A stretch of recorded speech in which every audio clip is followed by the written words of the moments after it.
Ladies and gentlemen, the Low and Slow Barbecue Show spends a lot of time talking about Carolina barbecue. But truth be told, most of the time we're talking about North Carolina barbecue. Not today. Today, our spotlight on the pitmasters of the Carolina BBQ Festival takes us to Florence, South Carolina, where a new barbecue fire is burning for somebody who's kind of an old barbecue had, somebody who made a significant mark in North Carolina. Of course, people around Asheville, and myself included, still miss Buxton Hall. And with that said, you got to know who we're talking about. Our guest today is Elliott Moss. We're very excited to welcome you to the Low and Slow Barbecue Show. Elliott, thank you so much for joining us. Hey, thanks for having me. I appreciate it. Yeah, for those who don't know, Elliott is one of more than a dozen pitmasters who are participating in this year's Carolina Barbecue Festival. It's coming up Charlotte, April 4th and 5th. You can meet many of those pitmasters at our website, lowslowbbqshow.com. Just click on the episode link. You'll see Eric Pickle from Smoke Pickle, Matthew Register from Southern Smoke, Michael Latchworth from Sam Jones Barbecue. And all those folks are advancing Carolina barbecue traditions in their own communities, just like our guest today, Elliott Moss. So, Elliott, let's start with the most basic thing. Elliott's Florence, your new project. Tell me all about it. What is Elliott's? Um, Elliott's is a lot of things, really. I moved to Florence. Let's see. Started this project February of last year. We were supposed to talk on the phone or in this project last year. We had some delays and wasn't quite ready to talk about it, but I've been working on this project for about a year. I got the opportunity to move back home. I'm from Florence. I lived here for 20 years and moved away, and I've been gone for 25 years and came back this past May. Me and my wife moved here. I was fortunate enough to be given an opportunity to partner up with the group, and we have purchased Seminar Brewing from the previous owners. It's Florence, the Pee Dee area's biggest and oldest brewery. It's in an old pecan factory that my actually first job ever was picking up pecans in my yard and selling them to Young's Pecans by the Wow. bag. That was how I got my allowance money when I was single digits. But yeah, it's kind of full circle. My grandfather had a lubricant store business right down the street. Grew up on this road. So to come back is kind of full circle. The brewery part of it was definitely appealing. It had a restaurant attached to it, and over the course of almost a year, we've been slowly renovating the space, the brewery side and the restaurant side, and we're opening kind of a new concept here in the space called Elliott's. And it's definitely a barbecue joint with my namesake, so I got a lot to, definitely a nervous part of my life. I'm very excited and ready to just, get back into the barbecue scene and the Yeah. business and do what, you know, this area, Florence, the Pee Dee is whole hog barbecue. That's what we do here. That's why I started doing Buxton, doing whole hog up there, is because I was inspired that here as a kid. And barbecue to me is whole hog, and that's what barbecue is to most folks down here. Um, there is some brisket and some other things, but whole hog barbecue is what comes to people's mind when you say the word barbecue down here. And I'm building a 23-foot long whole hog barbecue pit. It's right out these doors, and it's getting real close to being completed. Just got some colored lights, give it a little mood light. You can see it from the parking lot. You can walk up. You'll be able to walk through it, get your hands even on the pig if you wanted to. It's right outside. Didn't have a proper smokehouse at Buxton. We were always scared of catching the building on fire, and what we could do was very limited. And I have kind of unlimited space here to grow. And um, yeah, I'm going to do a little more than just barbecue, but it is a barbecue joint. We've got smokers and whole hog pits that we can cook all kinds of things on. And it being attached to the brewery, being able to use the brewery side of the space and cooking and sauces and just events that we could do for brewery and barbecue related. Got lots of things in the plans. But whole hog will be up front like it was at Buxton. Yeah, very cool. Very cool. So I've been watching on the Instagram, both through your personal page and Elliott's Florence and a little bit on Seminar Brewing. And I see the food coming out and I see the brewing. So maybe catch us up. How is progress on the renovations going? And when do you feel like you'll be full steam open? I know that food's already getting served, so I feel like you're already kind of it's already a thing, but when do you feel like you're going to have sort of work finished and ready to sort of grand open, I guess, Elliott's Florence? Yeah, well, we've had a couple dates along the course of time, and things keep holding us up. But we're pretty set on um, a March grand opening. Hopefully, first part of March, and that's a pretty. I think if even if we're waiting on a few things, we're still going to go ahead and launch Elliott's that month, and maybe a few little final touches will come afterwards. But we'll be serving barbecue. Hopefully, if all things go to plan, March is our date, and we have been kind of open during renovations.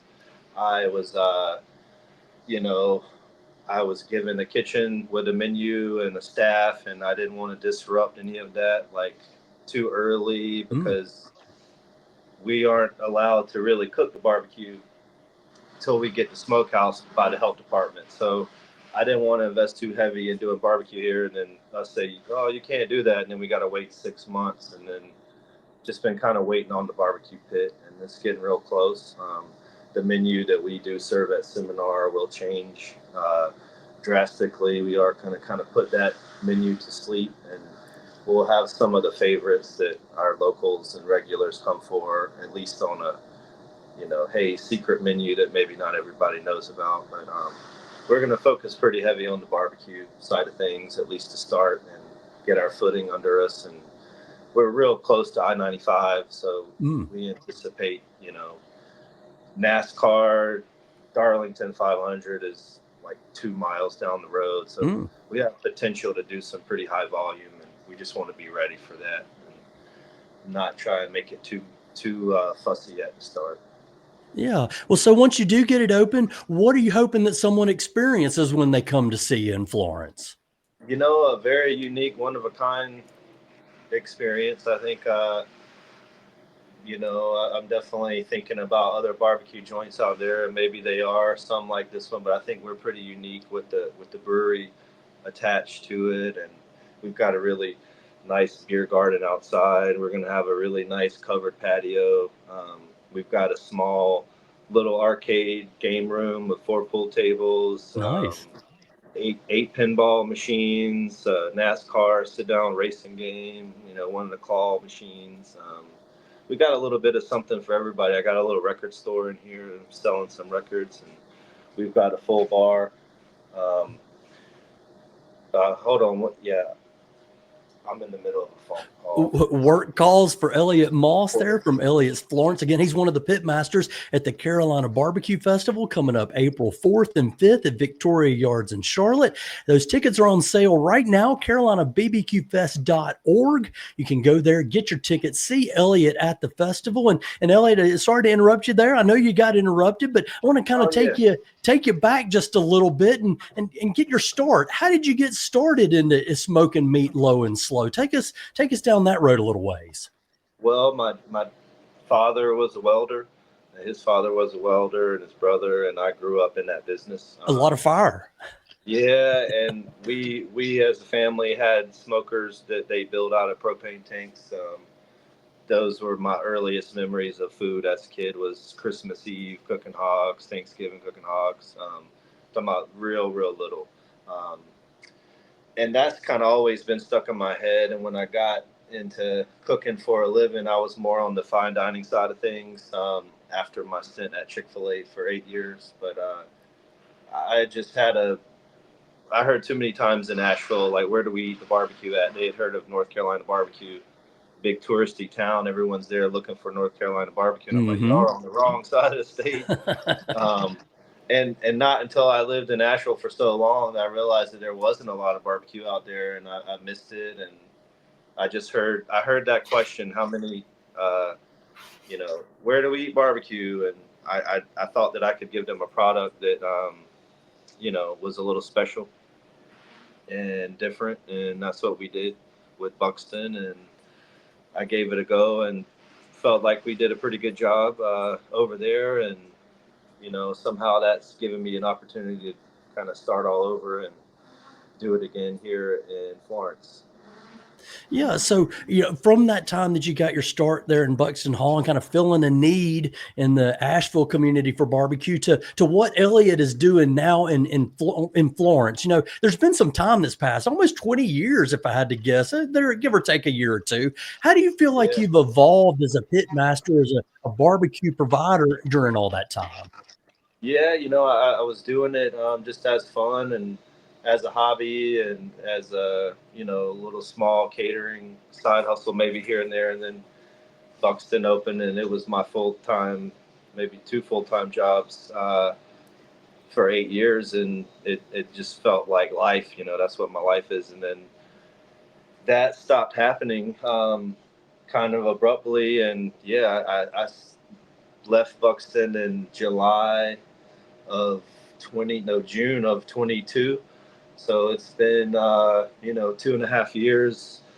I've had some projects here and there, and I haven't like fully cooked barbecue for 2.5 years. So I'm excited that I have had some time to kind of sit back and reflect, and definitely observe is a good one. I've had a lot of time to watch all my friends cook barbecue every day and see what they're doing. And I feel like that's just made me more hungry to do it. And I'm excited to be back in the mix, and I'm really excited to be back home and being able to give a product to where I grew up, to people that inspired me. And yeah, it's a super exciting time, and I'm excited to get back in it. And Yeah, good. very cool. And coming full circle in a place where you got your start as a youngster collecting pecans, bringing them in there. And now you're at a different place,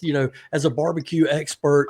I want to take you down a little bit of a different path here as Elliot. I know you're kind of a Renaissance man. You're involved in a lot of different things, but one of the things that I've seen you doing, and during this break, I guess that you could call it, over the last couple of years, is what you've done with Velvet Moss Welding. And now that you kind of explained that your dad and your grandparents, and you come from generations of welders, it makes sense. But tell me a little bit about what you've done with the welding, and in particular your Priscilla project. That's something really unique that I want to hear about.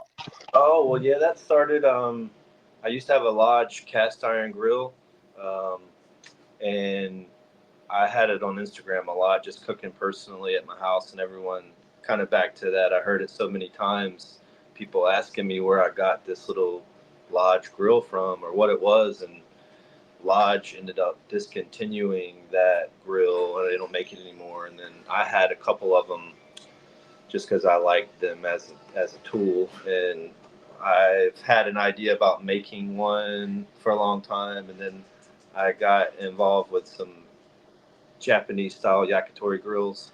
They're typically made out of like fire brick and a little bit of thin sheet aluminum, and they don't really hold up very well. But they're also nice little personal. I don't have kids, so I'm always cooking for me and my wife, and I don't need a huge giant grill. A little Uh-huh. small one is just fine for some applications. I get to use big giant smokers all the time, so it's nice to work on something a little smaller. And I had an idea about making those, and me and my dad had talked about doing it for a long time. Back to my dad being a welder, and he's my dad just retired recently and sold his shop, so those plans, just kind of sat dormant for a long time. And I had a friend who's a welder, Drew Shook. He has a company called Velvet Anvil. That's kind of the Velvet Moss part of that Mm-hmm, name. mm-hmm. Um, when I left Buxton, I had some free time and just trying to hustle. It's like, yeah, maybe this is a good time to start these projects. So we spent some time making, little Model A, Model Bs of this grill, and we ended up making it out of stainless, um, just so it would last longer in the rain. Maybe use it on a boat or in a marine setting and leave it outside. And I'm typically pretty rough on my my toys. So I could see the value of having something stainless just for the longevity of it. Grills tend to rust out pretty quick. Yeah. I know that from experience. Yeah, it was just a side project, and we made a few of them and sold them, and then the opportunity to move back home and have this project kind of moved up the ladder of importance for just my personal existence, Mm-hmm. and my partner still lives in Asheville, so we've kind of put that project on hold, maybe indefinitely, while I'm just a little too stretched thin with this project and living in Florence, which is 4.5 hours from Mm-hmm. Asheville. It's just a little.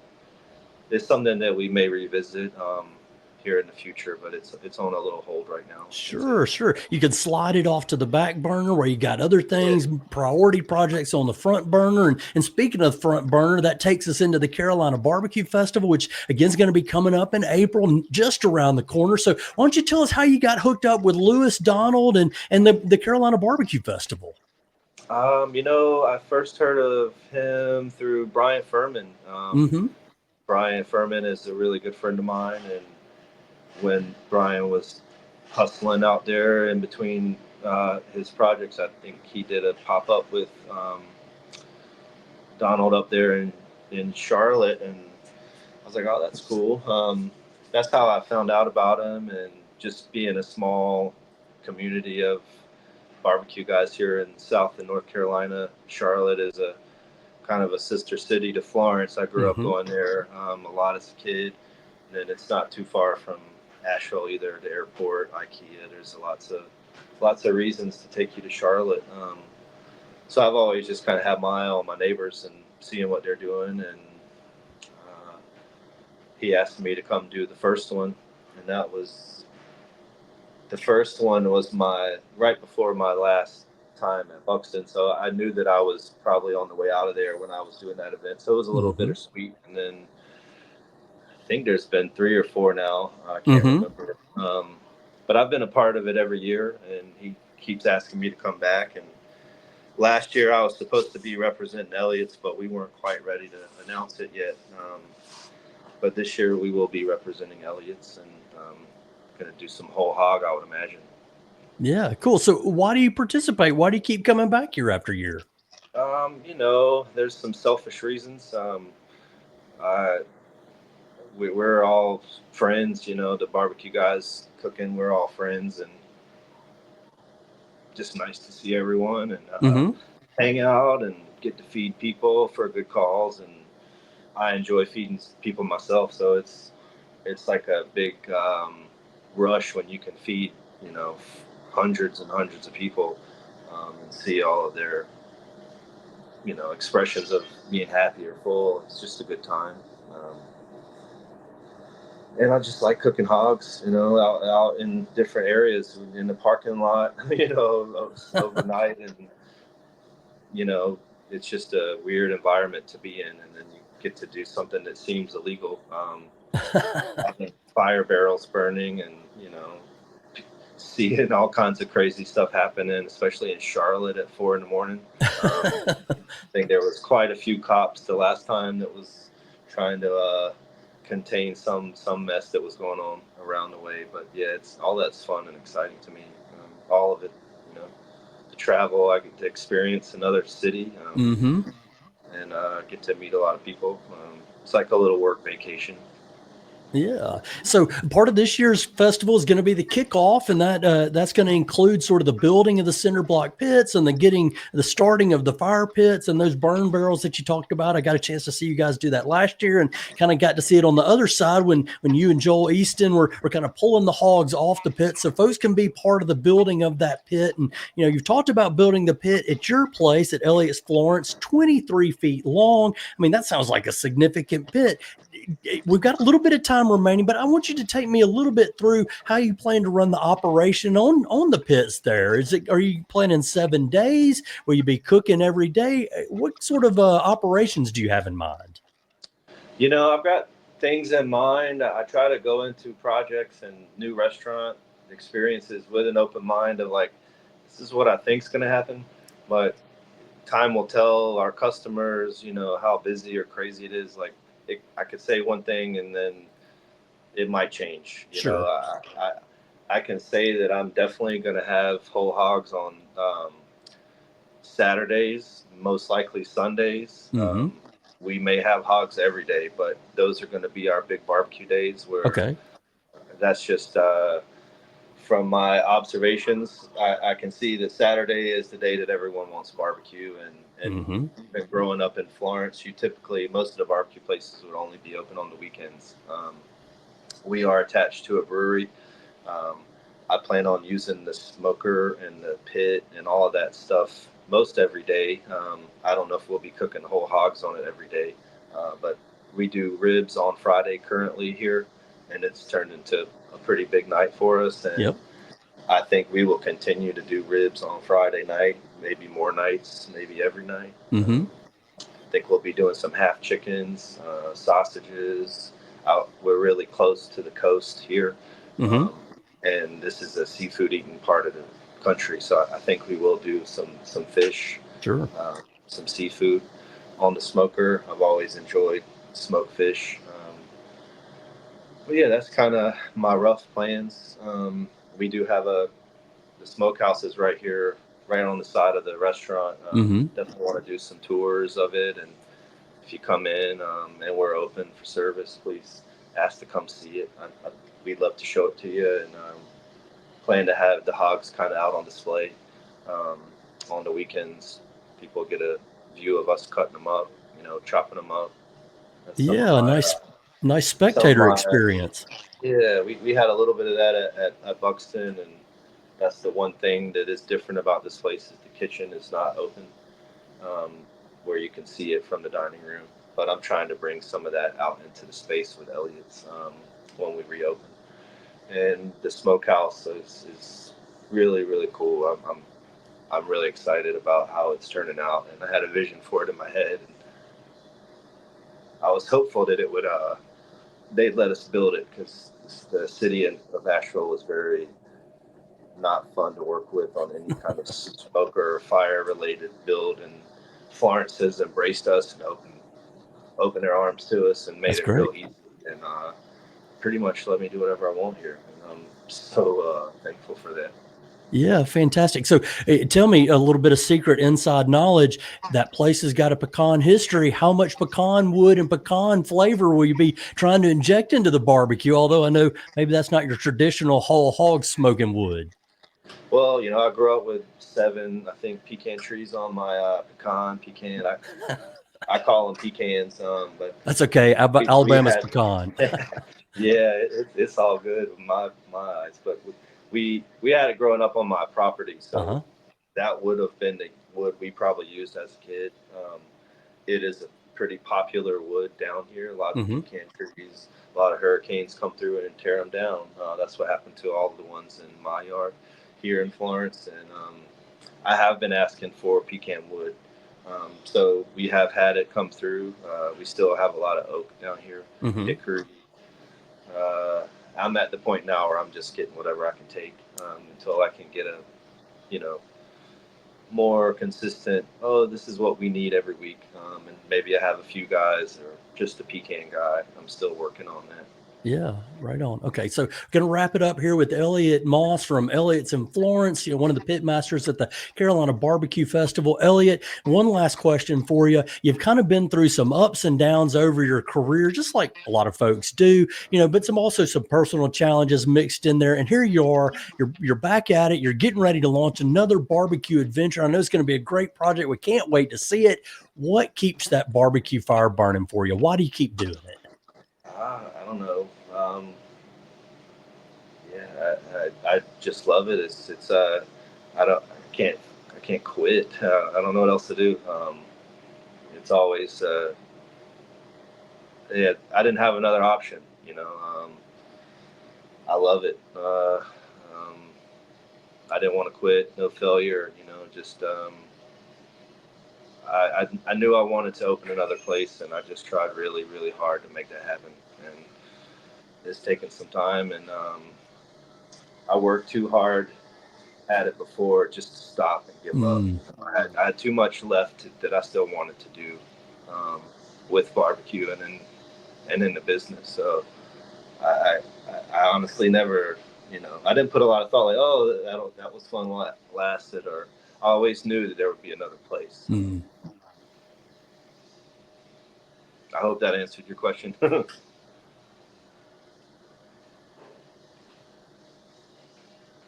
Well, there you have it. The lowdown from the pitmaster, Elliott Moss from Elliott's at Florence. Elliot, thank you so much for sharing some time with you. Can't wait to see you in Charlotte.